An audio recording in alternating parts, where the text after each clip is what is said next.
मैं हूं जावेद चौधरी और अपना पसंदीदा शो देखने के लिए हमारा YouTube चैनल देखिए और बर वक्त मालूमात के लिए बेल आइकन प्रेस कीजिए।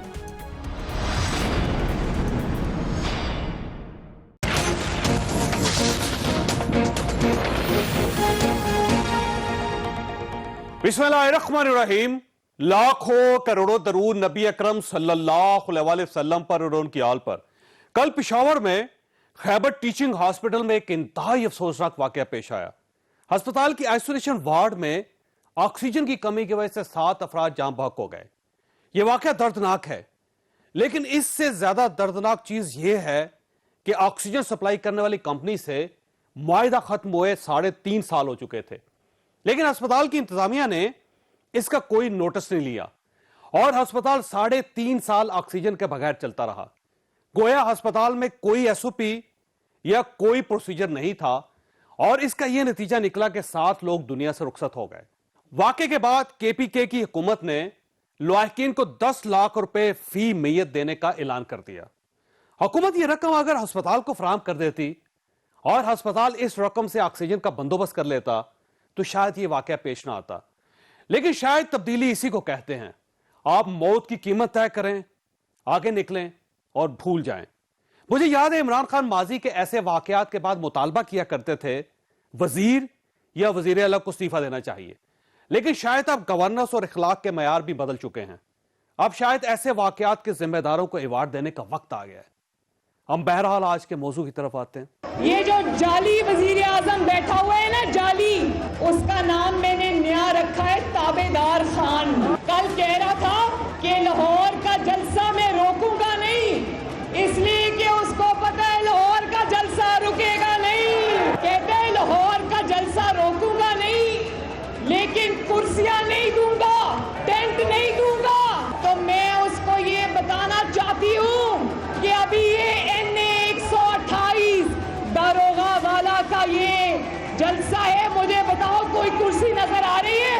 इस जाली इमरान खान के जाने के दिन अब सिर्फ चंद रह गए हैं। इसको घर भेजने की आखिरी और फाइनल जिम्मेदारी मेरे शहर लाहौर पे आ गई है। 13 दिसंबर को या आर या पार इंशाल्लाह। मेरी नादान अपोजिशन, बेरोजगारों की वो जो सियासतदानों की फौज है, एक लंदन बैठे हैं तो दूसरे मौलाना फजलुर रहमान असेंबली से बाहर बैठे हैं। दोनों बेचैन हैं अवाम को कोरोना के उस तंदूर और भट्टी में झोंकने के। अपोजिशन PDM लाहौर में सियासी आलूदगी फैलाने में मसरूफ़ अमल है। आपने मदीनातुल औलिया में जो आपको मुंह की खानी पड़ी, दाता की नगरी में रसवाई इंशाल्लाह आपका मुकद्दर बननी है। जलसा हर कीमत पे होगा। पूरे पाकिस्तान से लोग जो है वो यहाँ पे मौजूद होंगे।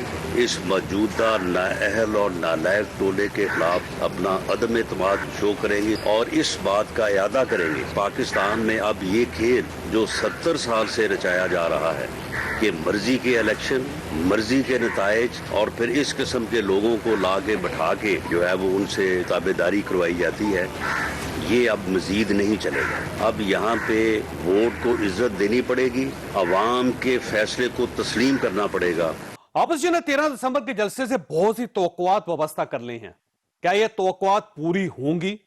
PDM कल असेंबलियों से मुस्ताफी होने का फैसला भी करेगी। क्या यह फैसला मुत्तफिका होगा? यह हमारा आज का इशू होगा। जबकि आज वजारत दाखिला ने सियासी और मजहबी जमातों की मसल्लह तंजीमों के खिलाफ कार्रवाई के लिए सूबों को खत लिख दिया। अचानक ये खत क्यों और इसका 13 दिसंबर के जलसे के साथ कोई ताल्लुक तो नहीं है? हम इस पर भी बात करेंगे, हमारे साथ रहिएगा। प्रोग्राम में दोबारा खुश आमदीद। हमारे साथ तशरीफ रखते हैं अली नवाज अवान साहब, वज़ीर-ए-आज़म के मामले खुसूसी हैं, पाकिस्तान तहरीक इंसाफ के साथ इनका ताल्लुक है। सरदार नबील अहमद गबोल साहब हमारे साथ तशरीफ रखते हैं, पाकिस्तान पीपल्स पार्टी के साथ इनका ताल्लुक है। और मलिक अहमद खान साहब हमारे साथ तशरीफ रखते हैं, पाकिस्तान मुस्लिम लीग नून के साथ इनका ताल्लुक है। अली नवाज अवान साहब, ये फरमाइए सर, ये तकरीबन अपोजिशन ने फैसला कर लिया इस्तीफे देने का, अब ये कल अनाउंसमेंट हो जाएगी, कौमी असम्बली से इस्तीफे दे देंगे, सूबाई असम्बलियों से इस्तीफे दे देंगे और उसके साथ शायद सेनेट से भी इस्तीफे दे दें, तो ये तो एक बहुत बड़ा क्राइसिस पैदा होने वाला है 13 दिसंबर से पहले पहले। तो गवर्नमेंट ने क्या सोचा है इस पर? जावेद भाई, आपका बहुत बहुत शुक्रिया। थोड़ा सा क्लियरेंस के लिए आज थोड़ी सी मिसअंडरस्टैंडिंग हो गई है। कल इंशाल्लाह ताला फिर मैं आपसे बात भी करूंगा इससे रिलेटेड। तो जो आपने बात की जावेद भाई, देखें रिलेटेड हमें समझने की जरूरत है। सभी ये कह रहे हैं कि सारों ने ऐलान कर दिया है इस्तीफे देने नेशनल असेंबली से, प्रोविंशियल असेंबली से, ये इनका राइट है। बट अभी तक सिर्फ अगर किसी ने ऐलान किया है तो दो लोग हैं, एक मुस्लिम लीग नून है और दूसरी मौलाना फजलुर रहमान साहब है। आपको पता है मौलाना फजलुर रहमान साहब का कितना एक स्टेचर है और कितना इनका वेट है नेशनल असेंबली और सेनेट में। तो मैं इस चीज के ऊपर नहीं जाना चाहता कि इनका राइट है, इनका बिल्कुल राइट। वो आपका ख्याल ये सिर्फ 2 इस्तीफे देंगे, यानी मौलाना फजलुर रहमान साहब और नून लीग, और बाकी जो 9 पार्टीज हैं उनमें से कोई इस्तीफा नहीं देगा? बाकी बहुत सारी पार्टी तो ऐसी भी हैं, शायद एक पार्टी निकल भी गई है इसमें से, और जो बाकी पार्टी है शायद उनका कुछ स्टेक भी नहीं है, और जिनका है वो बहुत सोच समझ के इस तरह के फैसले करेंगे। क्योंकि आपको समझना ये पड़ेगा कि नून लीग का क्राइसिस क्या है। नून लीग का क्राइसिस ये है कि जो नवाज शरीफ साहब की फैमिली है वो सियासत से आउट हो गई है, और जो शहबाज शरीफ साहब की फैमिली वो स्टिल इंटैक्ट है। तो उन्होंने इस तरह सोच के भी फैसला करना है, और मौलाना फजलुर रहमान साहब का आपको सामने पता भी है। पर इसमें जावेद भाई समझने की ये बात है कि मसला क्या है। मसला है क्या कि वो है सेनेट के इलेक्शन जो मार्च के अंदर आ रहे हैं, तो इनको फिक्र करने की कोई जरूरत नहीं है। बहुत अच्छा हुआ है। लेकिन सर देखिए ना, अगर ये मुस्ताफी हो जाते हैं तो फिर तो आपकी जो इलेक्टोरल है कॉलेजेस है वो खत्म हो जाएंगे, उसके बाद तो सेनेट का इलेक्शन नहीं करवा सकेंगे आप। सर फिर मैं यही बात कर रहा हूँ, ये फिर मफरूजे के ऊपर बात है। मैंने फिर आपको बताया ये दो जो पार्टीज जिनका मैंने आपसे जिक्र किया है, मौलाना फजलुर रहमान, उनका आप देख सकते हैं कहां से वो रिजाइन करेंगे और कौन सी प्रोविंशियल असेंबली खत्म हो जाएगी। दूसरी एक पीपल्स पार्टी है जिसका नाम है पीपल्स पार्टी। तो मेरा नहीं ख्याल नून लीग की कहीं भी पाकिस्तान में हुकूमत नहीं है सवाए आजाद जम्मू कश्मीर के अंदर, और उसका भी आपको पता है उसका क्या स्टेटस है, अगर दें या ना दें उसे क्या मैटर करती है बात। तो ये सारी चीजें आपके सामने, ये सिर्फ मफरूजों में बात हो रही है। ठीक हो गया। आपका ख्याल ये पीपल्स पार्टी इस्तीफे नहीं देगी, आपका ख्याल है? ख्याल नहीं, मैं आपको बता रहा हूँ इस तरह नहीं होगा। आप अगर लेफ्ट हो, चलें जी आप आगे सोच लें जावेद भाई, जो आप मफरूजे में बात कर रहे हैं उससे आगे सोच लें। आप दे देगी तो क्या हो जाएगा, सेनेट इलेक्शन लेट हो जाएंगे और हमारा हम दोबारा इलेक्शन कराएंगे, उसके बाद हमारी जिमनी इलेक्शन करवा लेंगे आप। तो इसमें कौन सा इतना बड़ा मसला है, ये कौन सा इतना बड़ा इशू है? गबोल साहब फरमाइए सर, ये पाकिस्तान पीपल्स पार्टी जो है वो पीडीएम का साथ देगी इस्तीफों के मामले में, क्योंकि कल तो जाहिर है फैसला हो ही जाना है और कल अनाउंसमेंट होगी और पाकिस्तान पीपल्स पार्टी की तरफ सब लोग देख रहे हैं। तो आपका क्या ख्याल है, आपकी क्या इतलात है कि पाकिस्तान पीपल्स पार्टी का वोट किसके हक में होगा और क्या वाकई इस्तीफे दे देंगे? देखिए, हम समझते हैं कि पीडीएम जो है अगर इसमें यूनिटी ना हो और अगर हमने सबने मिलकर कोई एक फैसला नहीं किया तो ये नुकसान ऑपोजिशन का होगा। तो इसलिए अगर कल पीडीएम ने ये फैसला कर लिया इस्तीफे का तो पीपल्स पार्टी 100% साथ देगी और कोई दूसरा राय नहीं रखते हम, क्योंकि हमें इस वक्त अपनी यूनिटी दिखानी है। इस पीटीआई की हुकूमत से जान छुड़ाने के लिए आवाम की नजरें हमारे ऊपर हैं। अगर हमें आपस में यूनिटी नहीं है, अगर हम अपने फैसले नहीं मानते हैं पीडीएम के, तो फिर मैं समझता हूं कि फिर इस मुल्क का अल्लाह ही हाफिज है। तो इसलिए मैं समझता हूं कि अगर पीडीएम ने ये फैसला कर लिया इस्तीफे का तो बिल्कुल पीपल्स पार्टी इस्तीफा देगी। अच्छा ये फरमाइए, कल बिलावल साहब मीटिंग का हिस्सा बनेंगे, वो शिरकत करेंगे? जी बिल्कुल, वो इस्लामाबाद आ रहे हैं, लेकिन मेरे ख्याल में वो स्काइप के थ्रू शायद शिरकत करेंगे। ठीक हो गया। अच्छा ये फरमाए कि अगर फर्ज करें कि आप मुस्ताफी हो जाते सारे, क्योंकि जाहिर है 13 दिसंबर आपका ख्याल ये है, बल्कि पीडीएम का ख्याल ये है और पाकिस्तान मुस्लिम लीग नून का तो 100% ख्याल ये है कि आर या पार होगा 13 दिसंबर को। अभी अगर आप ये मुस्ताफी हो जाते हैं तो ये जिमनी इलेक्शन करवा देंगे, जिमनी इलेक्शन करवा देंगे, उसके बाद सेनेट के इलेक्शन हो जाएंगे, 6 महीने बाद हो जाएंगे, 3 महीने बाद हो जाएंगे, तो ये लूजर तो फिर आप लोग ही रहेंगे, हुकूमत को तो बड़ा फायदा हो जाएगा इसका। देखिए जावेद चौधरी साहब, ये इस्तीफा पीटीआई वाला इस्तीफा नहीं होगा कि पीटीआई के सारे मेंबर्स ने इस्तीफा दिया लेकिन उन्होंने पर्क्स एंड प्रिविलेजेस और सैलरीज लेते रहे। ये इस्तीफा ऐसा नहीं होगा। इस्तीफे का एक लॉ है और आपको पता है लॉ ये है कि स्पीकर के सामने जब आप खुद पेश होते हैं एज अ मेंबर, आप इस्तीफा देते हैं तो इस्तीफा आपको एक्सेप्ट करना पड़ेगा। ये इस्तीफा नहीं, वो एक्सेप्ट सही नहीं है, कर लेकिन ये जिमनी इलेक्शन करवा देंगे क्योंकि गवर्नमेंट ने ये फैसला किया है कि जितने भी इस्तीफे आएंगे वहां पे जिमनी इलेक्शन करवा देंगे। मैं उसी पे जा रहा हूं। मैं समझता हूं कि 50% सीटों पर कभी भी ज़मीनी इलेक्शन नहीं होता है। 50% सीटें खाली हो जाएंगी। अब ज़मीनी इलेक्शन नहीं होगा, ये आईनी बहरान पैदा हो जाएगा। तो मैं इस सूरत हाल में मुझे जो नजर आ रहा है वो फ्रेश इलेक्शन नजर आ रहे हैं। इसलिए बार बार हम क्यों कह रहे हैं कि ठीक हो 2021 जो है फ्रेश इलेक्शन का साल है। अब सवाल ये ना कि अगर ये क्राइसिस पैदा हो गया और अगर ये जिमनी इलेक्शन करवाने की कोशिश करेंगे तो आप ये जिमनी इलेक्शन होने नहीं देंगे, फिर आप इसका मतलब है तहरीक को आगे लेके जाएंगे। बिल्कुल, हमारा तहरीक जो है वो सिर्फ इस्तीफे तक का नहीं है। असल तहरीक हमारा शुरू होगा इस्तीफे के बाद। और जब तक ये हुकूमत घर नहीं जाएगी, जब तक अवाम, या तो देखें हमने इनको ऑप्शन दिया है, आप अवाम को रिलीफ दें, आप महंगाई को, जो इस वक्त महंगाई चल रही है उसको 50% कम करें, आप सूरत हाल को कंट्रोल करें, आप गवर्नेंस को सही करें। यहाँ पर 7-7 लोग कोरोना के बगैर ऑक्सीजन के मर रहे हैं, जिनके पास जिस अस्पताल में ऑक्सीजन नहीं है, और लोग कोरोना की वजह से मर रहे हैं, और प्राइम मिनिस्टर बैठ के ड्रग्स के ऊपर बातें करता है। तो एक अच्छा काम प्राइम मिनिस्टर ने सिर्फ यही किया कि वो ड्रग्स के हवाले से जो उन्होंने कहा परसों ड्रग्स पे तो बात करनी है ना सर, पाकिस्तान के अंदर बहुत नशा है और उसके लिए ज़ाहिर गवर्नमेंट को एक्टिव होना पड़ेगा, तो गवर्नमेंट आज एक्टिव हुई, अच्छी बात है। प्राइम मिनिस्टर साहब को नशे को कंट्रोल करना चाहिए, बिल्कुल न। मैं समझता हूं कि नशा बुरी चीज है, प्राइम मिनिस्टर साहब को ये एहसास हुआ, अच्छी बात है, प्राइम मिनिस्टर साहब इस पे काम कर रहे हैं, हम उनको सराहते हैं। लेकिन उनको इस बात पे भी कंट्रोल करना चाहिए कि 7 लोग जब मरते हैं केपीके के अस्पताल में तो हुकूमत किसकी है वहां पर, और ये सिर्फ एलएनजी के सिलेंडर खत्म होने पर। वो डेफिनेटली बात करेंगे उस पर। कबूल साहब आप साथ रहिएगा, मुझे मलिक साहब की तरफ जाने दें। मलिक अहमद खान साहब ये फरमाइएगा सर, ये आज बड़ी अच्छी रिलीज करवाई मरियम साहबा ने और वो क्राउड को चार्ज भी करती रही, और लोगों का और मरियम साहब का ख्याल ये है कि 13 दिसंबर का जलसा बहुत रिमार्केबल होगा, अल्लाह करे हो। लेकिन गवर्नमेंट ने इधर से बड़ी मुकम्मल तैयारी की हुई है। आपने फरदौस आशिक अवान साहबा के ख्यालात भी सुन लिए कि ला जो है वो पूरी तरह उसके ऊपर अमल दरामद होगा। दूसरा, अगर आप मुस्ताफी हो जाएंगे तो गवर्नमेंट का ख्याल ये है कि वो ज़िमनी इलेक्शन करवा देगी।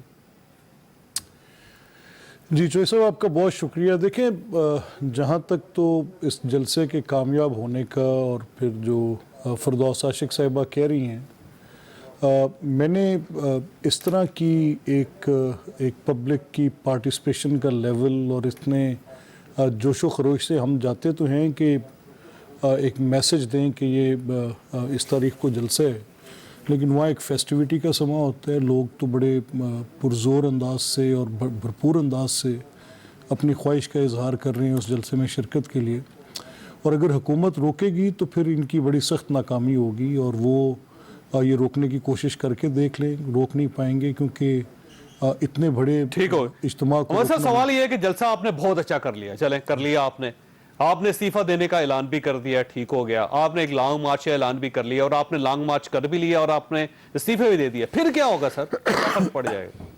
देखिए ना, जैसा ये एक तहरीक है, ये अवामी दबाव की एक शक्ल है, ये एक इस बात का इजहार है कि अवामुन नास जो है, ये इसको आप एक पीडीएम के प्लेटफॉर्म पे एक पब्लिक के इजहार का ज़रिए पाकिस्तान की कमो बेश सारी वो सियासी जमातें जो डिफरेंट उनकी अपनी डिफरेंट थिंकिंग है, डिफरेंट रीजनिंग है, लेकिन एक नुक्ते पर इकट्ठी हैं, और वो नुक्ता ये है कि ये हुकूमत डिलीवर करने में बैडली फेल किया है, लोगों को रिलीफ देने में फेल किया है, महंगाई को कंट्रोल करने में फेल किया है।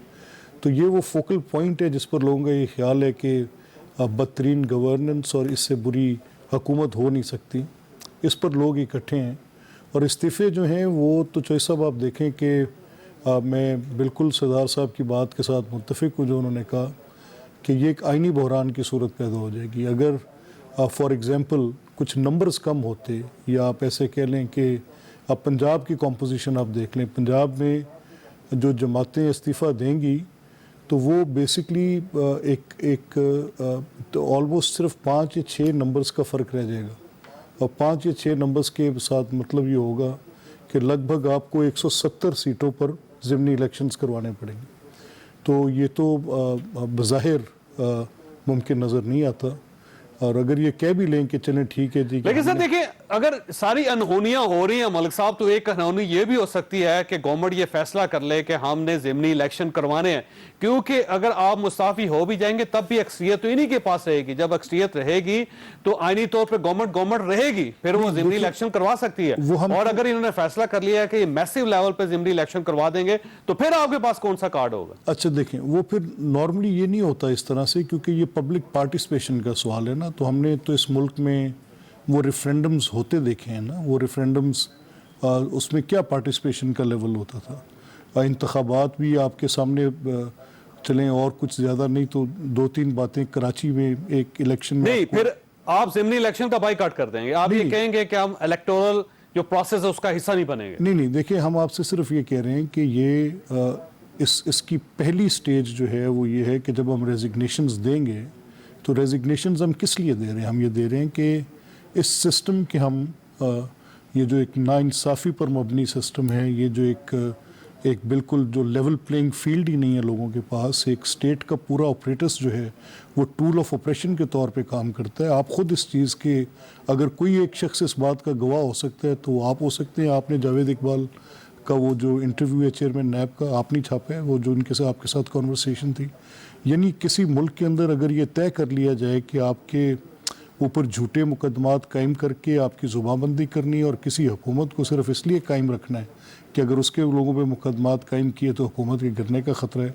ऐसी जब एक सूरत हाल पैदा हुई हो और एक नाइंसाफ़ी पर मबनी इस तरह का सिलसिला कायम किया गया हो, और फिर साथ हालत ये हो डिलीवरेंस भी बिल्कुल ज़ीरो डिलीवरेंस हो, तो ऐसे सिस्टम में ऐसे सिस्टम में आपके पास एक सवाल छोड़ के जा रहा हूं, मैंने ब्रेक लेनी है कि आपके पास डायलॉग का सिलसिला अभी भी मौजूद है, एक रास्ता है कि आप मौलाना फजलुर रहमान साहब से डायलॉग कर सकते हैं, आप पाकिस्तान पीपल्स पार्टी के साथ कर सकते हैं जिसकी सिंध में गवर्नमेंट है, और बड़ी हद तक वो चाहेंगे कि वो मुस्ताफी ना हो क्योंकि उससे उनकी गवर्नमेंट चली जाएगी।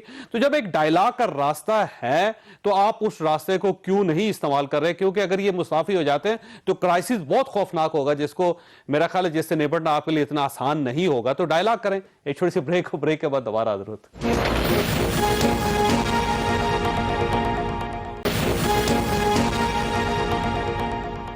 प्रोग्राम में दोबारा खुशामदीद। ऐवान साहब, आपके पास ना एक डायलॉग का रास्ता है, आप अभी भी डायलॉग कर सकते हैं कि 13 दिसंबर को ज़ाहिर अभी टाइम है, और अगर आप अपोजिशन के साथ बैठ जाते हैं और उनकी बात सुन लेते हैं तो एक दरमियान का रास्ता निकल सकता है अभी भी।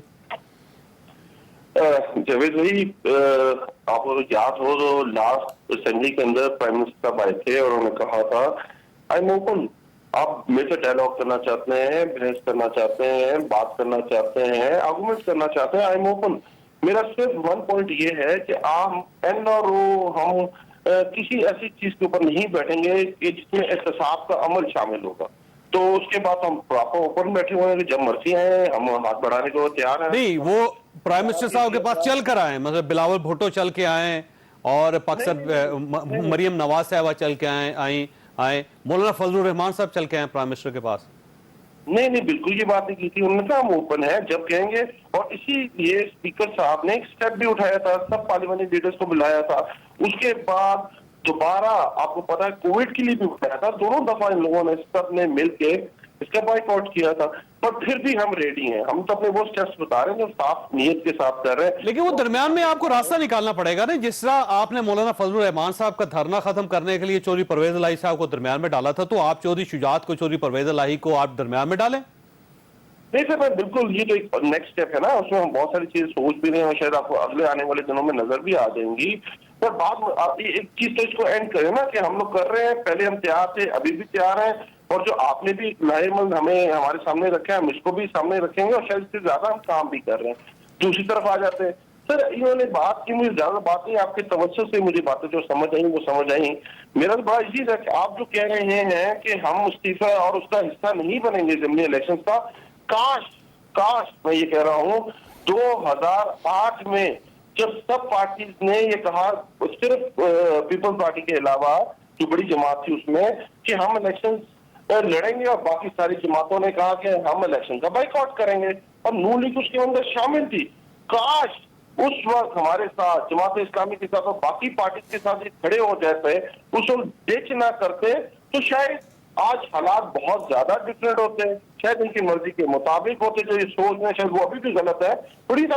तो ये तो हमेशा डिच करते आए ना, जो भी इनके साथ चला है इनको। लेकिन देखिए उसमें से देखिए गवर्नमेंट के स्टेक्स ज्यादा हैं। अगर ये क्राइसिस आ जाता है, कोई आईनी क्राइसिस पैदा हो जाता है, सड़कों पे क्राइसिस पैदा कर देते हैं, ये कोई लॉन्ग मार्च की तरफ चले जाते हैं, घेराव कर लेते हैं इस्लामाबाद का, तो लूज तो गवर्नमेंट ही करेगी। अपोजिशन के पास तो कुछ नहीं लूज करने के लिए। तो आपको जाहिर है आपके पास एक मौका है कि आप इनसे डायलॉग करें, रास्ता निकालें, कोई रास्ता दरमियान का। जावेद भाई मैं तो ये कह रहा हूँ, क्योंकि सब कुछ हो जाएगा, आपने मुझसे सवाल भी किए तो ये इस्तीफे भी दे दूंगा। तो उस बात मेरे ख्याल उसके बाद इनको तहरीक चलानी चाहिए, तो तहरीक सारों को मिलकर ये चलानी चाहिए, नून लीग स्पेशली, कि हम उस वक्त तक एहतजाज करेंगे, तो उस वक्त तक जो नवाज शरीफ साहब वापस नहीं आ जाएंगे और वोट में इज्जत नहीं मिलेगी। अगर ये इस तरह के कोई एहतजाजी तहरीक चलाएंगे तो शायद उनको लीडरशिप भी वापस मिल जाएगी और पाकिस्तान के लोग ये समझेंगे कि वाकई नून लीग का वर्कर इस काबिल हो गया है, इतना अच्छा हो गया है कि वो पार्टी से सवाल भी कर सकता है, पार्टी लीडरशिप को वापस भी बुला सकता है, जो उनको कोरोना में भी जो डबो रहे हैं, जो पाकिस्तान के मुस्तकबिल के साथ भी उनको लड़ाने के लिए तैयार है। तो इस तरह की एहतजाजी तहरीक चलनी चाहिए जावेद भाई। ठीक हो गया, अच्छी बात, अच्छी बात। कमल साहब देखिए पाकिस्तान तहरीक इंसाफ की हुकूमत तो आपकी तरफ डायलॉग का हाथ बढ़ाना चाहती है। वो कहते हैं अगर आप डायलॉग करना चाहते हो तो हम तो तैयार है। तो सर ये दरमियान का रास्ता निकालें, इस क्राइसिस का तो कोई फायदा नहीं होगा, कोई तीसरी ताकत फायदा उठा देगी इसका। जावेद चौधरी साहब, पानी सर से ऊपर गुजर चुका है और हम समझते हैं कि अब ये डायलॉग का, हमसे क्या डायलॉग करें, आवाम से डायलॉग करें ना। आप आटा चीनी सस्ता करें, आप तेल की कीमत कम करें, आप डॉलर को नीचे लेकर आए, आप प्रोजेक्ट्स लेकर आए। आपने कराची आकर कराची के अवाम को बेवकूफ बनाया, 1100 अरब का ऐलान किया, अभी तक आपने एक प्रोजेक्ट कराची में नहीं दिया है। आपने मुझे सिर्फ अभी अली अवान साहब बता दें कि इस वक्त मौजूदा यानी ये जो बजट था उसके बाद से कौन से इलाके में ब्रिज बन रहा है, कौन से इलाके में जो है ये तो बीआरटी के चक्कर में फंसे हुए हैं। मैं ऑरेंज ट्रेन को रुकवाने की इन्होंने कोशिश की लेकिन वो उनसे नहीं रुक सका। मोटरवे को मुल्तान से सक्कर वाले को बंद करने की कोशिश की, इनसे नहीं हुआ। एक काम मुझे बता दें कि अवाम के भलाई के लिए इन्होंने किया, आप महंगाई खत्म करें, हम अपना तहरीक खत्म कर देंगे। हम तो पब्लिक के कहने पे निकले और हमें डराया जाता जी कोरोना आप बढ़ा रहे हैं। हम पब्लिक को जबरदस्ती घरों से तो बाहर नहीं निकाल रहे कि जी आप आए और लाजमी आपको आना है, या हम गाड़ियां नहीं भेज रहे। आपने तो धमकियां दे दी, डरा दिया, आपने कहा जो डेकोरेशन कुर्सियां देगा उसको अंदर करेंगे, यानी गरीब को अंदर करेंगे। भाई आपको अंदर करना है, लीडर्स को अंदर करें। आपने डरा दिया जो सिंध के अंदर भी आपकी गवर्नमेंट है। आज वजारत दाखिला ने खत लिख दिया है कि जो डंडा बरदार मलेशियाज हैं उनके खिलाफ कार्रवाई की जाए, तो सिंध गवर्नमेंट को भी करनी पड़ेगी।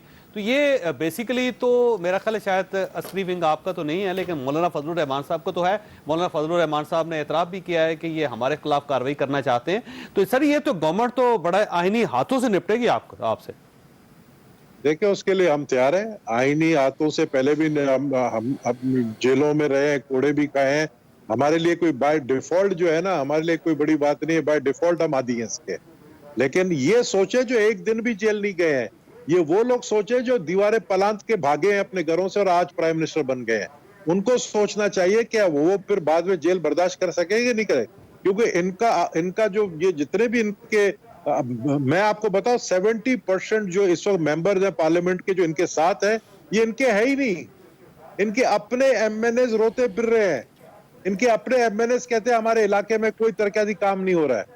आप इस वक्त मैं कितने एमएनएस के साथ राब्ता पीटीआई का जो, लेकिन सर वो कैसे रो रहे हैं कि पार्टी के अंदर भी हैं, इख्तदार के मजे भी लूट रहे हैं, साथ आपके साथ बैठ के रो भी लेते हैं। सर अगर उनको इतनी तकलीफ है तो छोड़ दें पार्टी को, किसने रोका है उनको? ये सर बातें होती है। मलिक साहब ये फरमाइएगा सर, मलिक साहब। जी कबूल साहब। नहीं मैं आपको बताऊं जो स्पेशल असिस्टेंट उन्होंने बनाए उसमें स्पेशल असिस्टेंट में एक हमारा बंदा है नदीम अफजल चंद, आपको कहीं नजर आ रहा है? जो बाज़मीर लोग हैं, जो समझते हैं आवाम के लिए हम कुछ नहीं कर सक रहे हैं, हम बदनाम हो रहे हैं, और चंद लोग हैं जो अली अवान बिल्कुल अच्छा काम कर रहा है। कल इसने बताया अपने हल्के में इन्होंने पानी दिया है अपने पूरे एक इलाके को। लेकिन मोस्टली मैंने 70% इसलिए कहा, 70% वो लोग हैं जो डूबते हुए जहाज को हमेशा चूहे छोड़ के भागते हैं ना, इसी तरह भागेंगे। तो जब ये जहाज जो सिंकिंग की तरफ जाएगा ना, डूबते अच्छा मलिक साहब से ये फरमाइए कि सर ये जो आर और पार का क्या मतलब है सर? ये मुसलसल मरियम नवाज साहबा कह रही हैं आर होगा या पार होगा, तो ये आर और पार से क्या मतलब होता है सर आपका?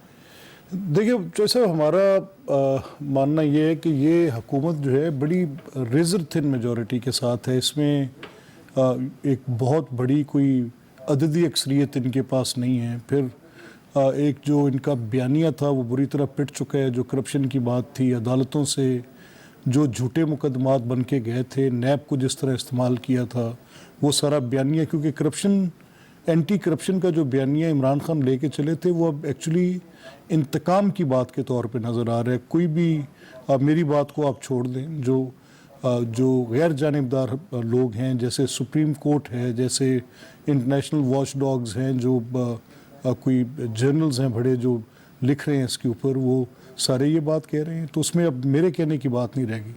तो वो जिसको इंतकाम एहतसाब का बयानिया कह रहे थे, वो इंतकाम के तौर पे नज़र आ रहा है।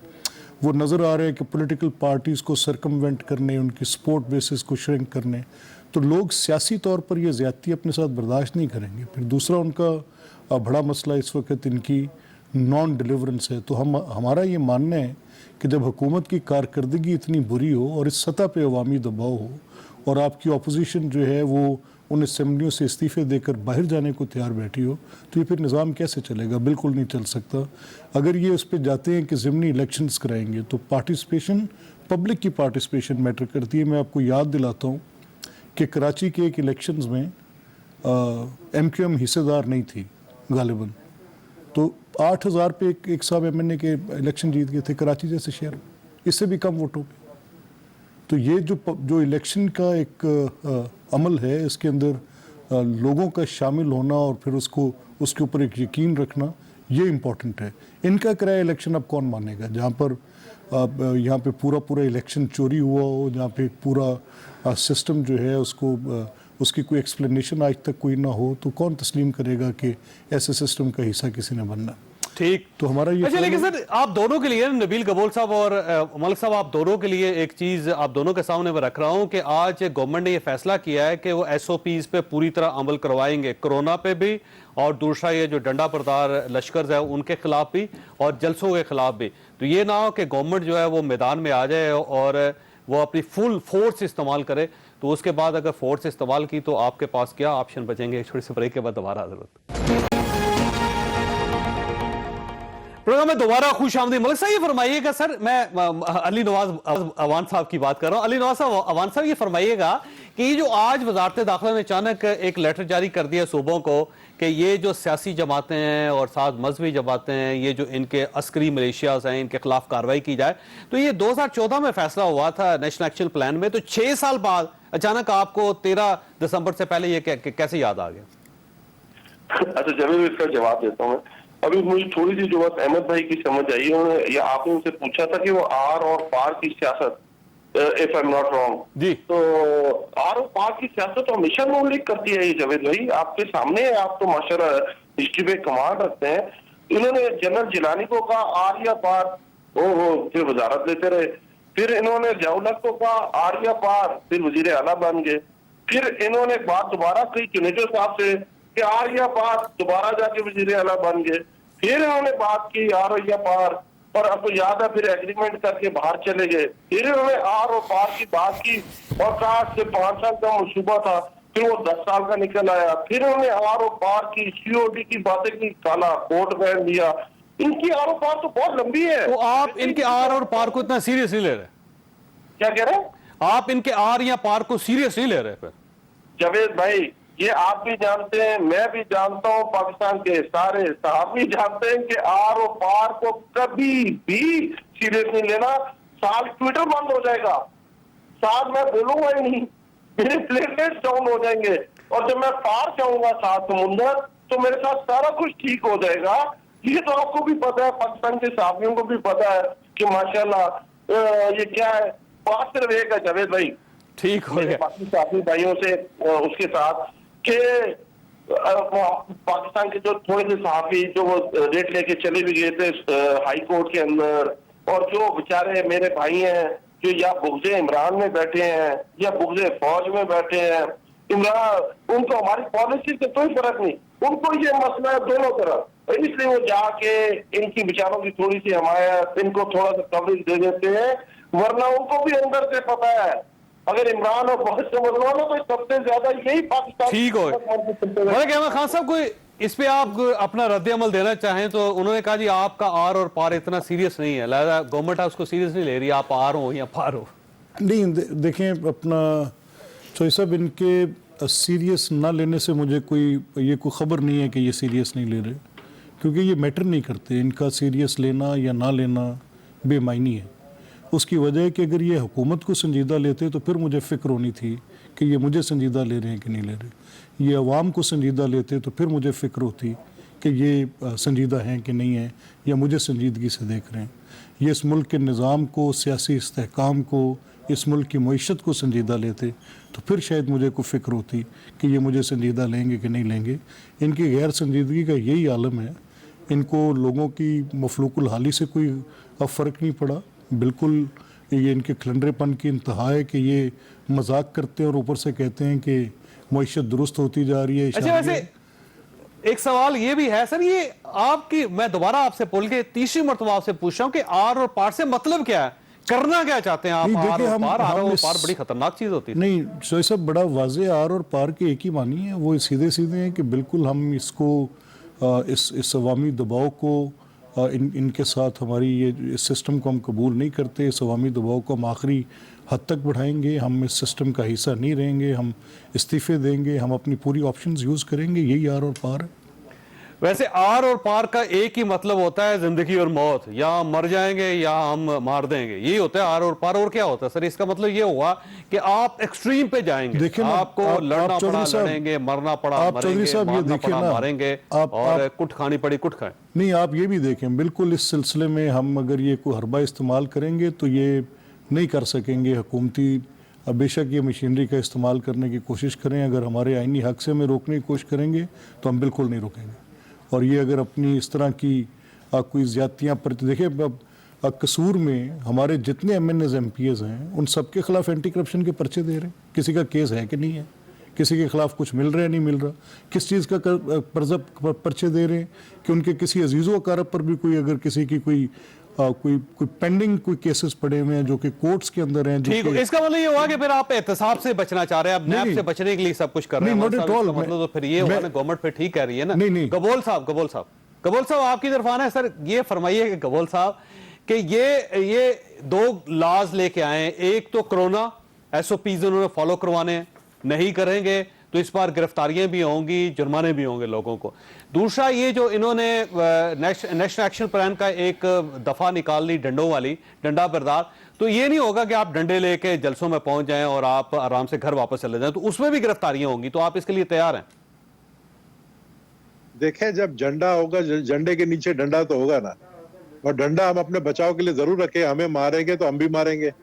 बात यह है कि हम अपने बचाव के लिए अगर एक डिफेंस की सूरत में, एक अपने डिफेंस में झंडा उठाकर, डंडा जाहिर है झंडा बगैर डंडे का तो नहीं चलेगा ना, तो उसके ऊपर इन्होंने एक कानून निकाल दिया, डंडा बरदार। अब डंडा बरदार कौन है? डंडा बरदार आप लोगों के पास भी है, डंडा बरदार बदमाशों को आप लोगों ने लाहौर में तैयार किया है, आप लोगों की प्लानिंग में आप लोग को बताओ क्या है।